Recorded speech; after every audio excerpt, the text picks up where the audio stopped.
और complete lockdown के बीच पीलीभीत से परेशान करने वाली दूसरी खबर, यहां पर कोरोना का दूसरा मरीज मिला है। ये शख्स जिसका नाम मिराज है, 23 साल का ये शख्स कोरोना पॉजिटिव महिला का बेटा है। शकीरा नाम की महिला जो कि पहले ही कोरोना पॉजिटिव पाई गई थी, उसका बेटा मिराज, उसमें भी कोरोना की पुष्टि हुई है। फिलहाल आइसोलेशन में है ये शख्स और डॉक्टर्स की निगरानी में है। तो पीलीभीत में कोरोना पॉजिटिव मरीज का ये दूसरा मामला है। एक ही परिवार के हैं दोनों। इससे पहले शकीरा नाम की एक महिला में कोरोना की पुष्टि हुई थी और उस महिला के बेटे में भी अब कोरोना की पुष्टि हुई है।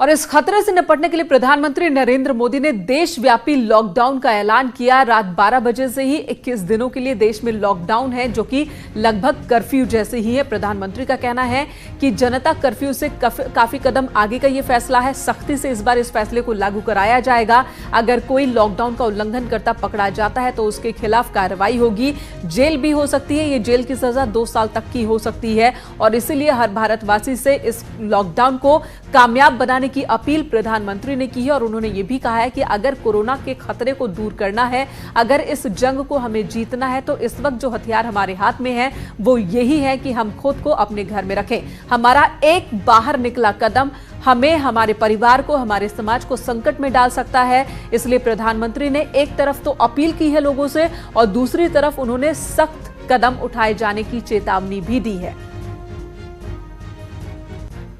और इस वक्त हमारे सहयोगी उमेश जुड़ चुके हैं मेरठ से। हमारे साथ हमारे सहयोगी अमित नोएडा से मौजूद हैं, तो कानपुर से अमित गंजू हैं। सबसे पहले उमेश का ही रुख करेंगे। उमेश, ये बताइएगा कि आखिर मेरठ में आज जब प्रधानमंत्री ने कल फिर सख्त लहजे में कहा है, तो आज इस वक्त की तस्वीर क्या है? जी हाँ, देखिए मेनका, मेरठ में लॉकडाउन का व्यापक असर देखने को मिल रहा है। आज नवरात्र का पहला दिन है, मां शैलपुत्री की आराधना हो रही है, लेकिन लोग घरों में ही पूजा अर्चना कर रहे हैं। मैं इस वक्त मेरठ के प्रसिद्ध गोल मंदिर के बाहर खड़ा हुआ हूं और मैं अपने कैमरा पर्सन अभिषेक शर्मा से कहूंगा कि दिखाएं यहाँ की तस्वीरें कि किस तरह से मंदिर के ये कपाट बंद हैं और मंदिर के बाहर लिखा हुआ है गोल मंदिर प्रबंधन द्वारा प्रधानमंत्री जी देश हित और जनहित में की गई अपील का वो पूर्ण समर्थन करते हैं। और सभी भक्तों से निवेदन है कि इस देशव्यापी अभियान में सम्मिलित होकर सहयोग करें, जागरूक रहें, स्वस्थ रहें। आवश्यक सूचना भी यहाँ पर लिखी हुई है, ये भी दिखाना चाहूंगा। कोरोना वायरस के संक्रमण से बचने के लिए बिल्कुल उमेश, आम दिनों की अगर हम बात करें, खासकर आज के दिन की बात करें, तो मंदिरों के बाहर भक्तों की भीड़ होती है, कतार में खड़े रहते थे लोग, लेकिन आज ऐसी तस्वीर नहीं है और जरूरत भी इसी बात की। वाराणसी का रुख करेंगे, उपेंद्र हमारे सहयोगी मौजूद हैं। उपेंद्र, वहां पर बताइए जरा इस वक्त क्या हाल है?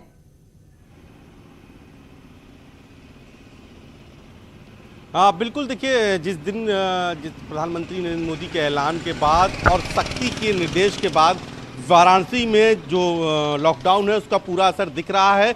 शिव का शहर है, यहाँ पर शक्ति की आराधना आज से शुरू हुई है, लेकिन सभी ने इस महत्व को भी समझा है कि स्वास्थ्य को भी नजरअंदाज नहीं करना है। तो ऐसे में सारे मंदिर चूंकि पहले ही बंद कर दिए गए हैं, तो ऐसे में यहाँ पर सभी लोग घरों में आराधना कर रहे हैं। हालांकि कुछ लोग सुबह निकले थे फूल और पूजन सामग्री लेने, लेकिन वो भी बहुत कम संख्या थी। सभी ने इस मुश्किल वक्त पर वाराणसी से एक बेहतर संदेश देने की कोशिश की है और हम आपको सड़क दिखा रहे हैं कि लगातार यहाँ पर खबर ये भी है कि आज शाम 5 बजे प्रधानमंत्री वाराणसी के लोगों के साथ वीडियो कॉन्फ्रेंसिंग से जुड़ेंगे। उस वक्त की भी स्थिति पर हमारी नजर रहेगी।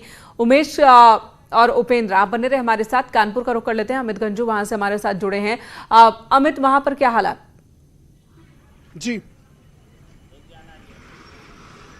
देखिए, मैंने कहा मैं आपको बताना चाहूंगा, जैसे कि मेरे सहयोगी उमेश और उपेंद्र बता रहे थे, कानपुर भी कुछ से कुछ अलग नहीं है। कानपुर के इस वक्त तपेश्वरी मोड़ पर मैं खड़ा हूं। मैं अपने आशीष पांडे से कहूंगा कि ये वो जगह है जहां लोगों को पहले तो बल्लियां लगाई गई थी, बैरिकेटिंग लगाई जाती ताकि लोग मंदिर जाएं, दर्शन करें, लेकिन जितना तक कैमरा की नजर आ सकती पूरा रास्ता साफ दिखाई दे रहा है। इक्का दुक्का लोग ही यहाँ चल रहे हैं, क्योंकि जिस प्रकार से कल गंभीरता से एक बार फिर से प्रधानमंत्री ने लोगों से आग्रह किया, निवेदन किया और ये बात समझाने का प्रयास किया कि लक्ष्मण रेखा पार करेंगे तो उनके लिए अच्छा नहीं है, उनके परिवार के लिए अच्छा नहीं है। जब जब इंसान बचेगा तभी आगे कुछ कर पाएगा। तो शायद कुछ लोगों को कानपुर में अब बात समझ आई। हालांकि 6 से 11 का यहाँ कुछ रिलैक्सेशन दी गई है, कुछ शॉप्स खुली हैं, बैंक्स खुले हैं, तो लोगों की ट्रांजेक्शन के लिए लोग निकल रहे हैं। अब 11 बजे के बाद एक्चुअल पिक्चर क्या होगी, सामने आएगी। जी मैंने कहा बिल्कुल, तो लोगों का असर, अगर अभी तक के हालात को देखें, आप तीनों से जो तस्वीर हमें मिल रही है और जो बता रहे हैं कि प्रधानमंत्री की अपील का और सख्ती का असर लोगों पर दिख तो रहा है। अब आप सभी से अपील है कि जरा ये भी दिखाइएगा कि प्रशासन और शासन की ओर से व्यवस्था क्या की गई है,